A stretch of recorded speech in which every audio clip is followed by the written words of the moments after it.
जय माता दी भक्तजनों, आप सभी का मेरे यूट्यूब चैनल जय माँ वैष्णो देवी में बहुत बहुत स्वागत है। आज मैं ये मत्स्य महापुराण की जो मैंने श्रृंखला शुरू की है उसमें ये 14वें अध्याय की ऑडियो रिकॉर्ड करने जा रही हूँ। इसमें हम जानेंगे कि अचोदा का पितृलोक से पतन किस प्रकार होता है तथा उसकी प्रार्थना पर पितरों द्वारा उसका पुनरुद्धार किस तरीके से होता है। अमावस्या का जो दिन पितरों के लिए वो किस तरीके से किसके नाम पर पड़ा है।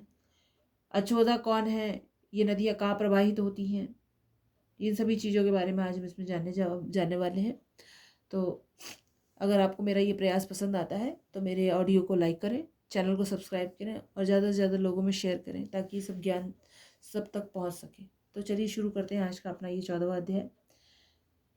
अचोदा का पितृलोक से पतन तथा उसकी प्रार्थना पर पितरों द्वारा उसका पुनरुद्धार। सूत जी कहते हैं, ऋषियों मरीचि के वंश देवताओं के पितृगण जहाँ निवास करते हैं वे लोग सोमपत के नाम से विख्यात हैं। देवता लोग उन पितरों का ध्यान किया करते हैं। वे यज्ञ परायण पितृगण अग्निश्वात नाम से प्रसिद्ध हैं। जहाँ वे रहते हैं वहीं अचोदा नाम की एक नदी प्रवाहित होती है जो उन्हीं पितरों की मानसी कन्या है।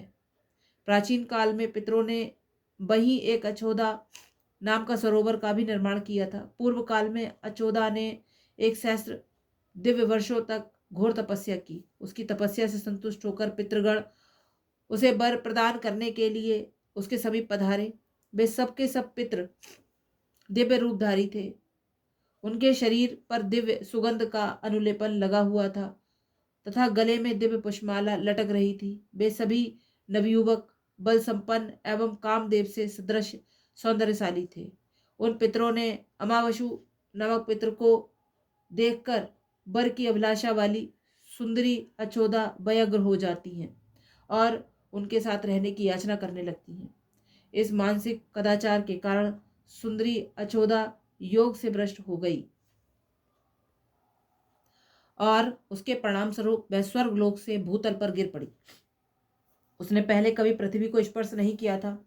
जिस तिथि को अमावसु ने अचोदा के साथ निवास करने की अनिच्छा प्रकट की, वह तिथि उनके धैर्य के प्रभाव से लोगों द्वारा अमावस्या नाम से प्रसिद्ध हुई। इसी कारण यह तिथि पितरों को परम प्रिय है। इस तिथि में किया हुआ श्राद्धादि कार्य अक्षय फल को प्राप्त होता है। इस प्रकार बहुकालार्जित तपस्या के नष्ट हो जाने से अचोदा लज्जित हो गई। वह अत्यंत दीन होकर नीचे मुख किए हुए देवपुर में पुनः अपनी प्रसिद्धि के लिए पितरों से प्रार्थना करने लगी।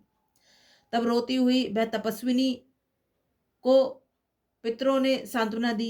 वे महाभाग पितृ भावी देव कार्य का विचार कर प्रसन्नता एवं मंगल से परिपूर्ण वाणी द्वारा उससे इस प्रकार बोले, वर वर्णने बुद्धिमान लोग स्वर्गलोक में दिव्य शरीर द्वारा जो कुछ शुभ अशुभ कर्म करते हैं वे उसे उसी शरीर में कर्मों के रूप में फल का उपभोग करते हैं, क्योंकि देवता योनि में कर्म तुरंत फलदायक हो जाता है।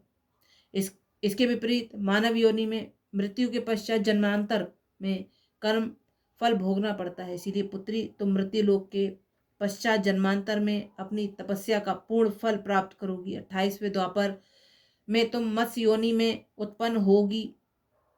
पितृकुल का व्यतिक्रमण करने के कारण तुम्हें उस कष्टदायक योनि की प्राप्ति होगी।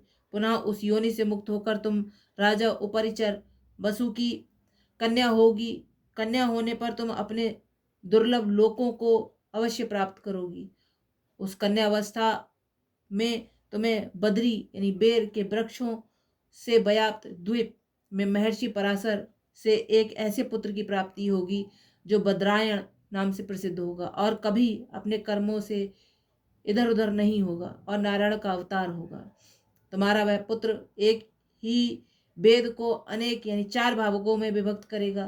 तदंतर समुद्र के अंश से उत्पन्न हुए पुरुवंशी राजा शांतनु के संयोग से तुम्हें विचित्रवीर एवं महाराज चित्रांगद नामक 2 पुत्र प्राप्त होंगे। बुद्धिमान विचित्रवीर के 2 क्षेत्र धृतराष्ट्र और पांडु पुत्रों को उत्पन्न कराकर तुम पृष्ठपदी यानी भद्रपद कि पूर्णिमा और पौष कृष्णाष्टमी आदि में अष्टका रूप से पितृलोक में जन्म ग्रहण करोगी। इस प्रकार मनुष्य लोक में सत्यवती और पितृलोक में आयु एवं आरोग्य प्रदान करने वाली तथा नित्य संपूर्ण मनोवांछित फलों की प्रदात्री अष्टका नाम से तुम्हारी ख्याति होगी। कालांतर में तुम मनुष्य लोक में नदियों में श्रेष्ठ पूर्ण सलिला अछोदा नाम से नदी रूप में जन्म धारण करोगी। ऐसा कहकर पितरों का वह समुदाय वहीं अंतर्हित हो गया तथा अछोदा को अपने उन समस्त कर्म फलों की प्राप्ति हुई जो पहले कहे जा चुके थे। इस प्रकार श्रीमद् महापुराण में पितृवंशानुकीर्तन नामक 14वां अध्याय संपूर्ण हुआ। तो आज हम सभी ने जाना कि अमावस्या किस तरह से जानी जाती है, क्यों इनका महत्व है। और ये जो इसमें 2 नाम आए नदियों के, अछोदा और अछोत सरोवर, ये दोनों के दोनों कश्मीर में हैं तथा बहुत ही प्रसिद्ध हैं। सरोवरों को आजकल वहाँ के लोग अच्छावत के नाम से भी जानते हैं। तो इन सभी चीज़ों की जानकारी आप सभी के लिए मिली। मुझे लगता है आप सभी को मेरा ये प्रयास पसंद आएगा। धन्यवाद।